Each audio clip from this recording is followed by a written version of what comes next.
ਆਪਾਂ ਮੌਲ ਜਾਂ ਕੈਫੇ ਨਹੀਂ ਜਾਣਾ ਤਾਂ ਕੌਫੀ ਛੱਡ, ਲੀਲਾ ਭਵਨ ਬਾਹਰੋਂ ਮੇਰੇ ਨਾਲ ਚਾਹ ਪੀਏਗੀ।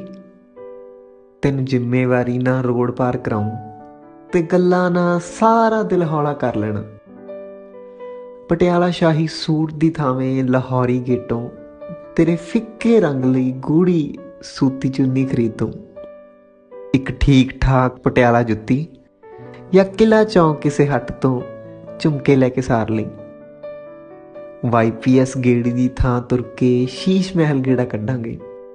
ਅਖੀਰ ਫੁਹਾਰਾ ਚੌਂਕ ਬੈਠ ਢਲਦੀ ਸ਼ਾਮ ਵੇਖ ਕੇ ਤੈਨੂੰ ਤੇਰੇ ਸ਼ਹਿਰ ਲਈ ਟੇਸ਼ਨੋਂ ਰੇਲ ਬਿਠਾ ਮੈਂ ਪੁਰਾਣੇ ਅੱਡਿਓਂ ਪਿੰਡ ਨੂੰ ਬੱਸ ਚੜ੍ਹ ਜਾਊਂ।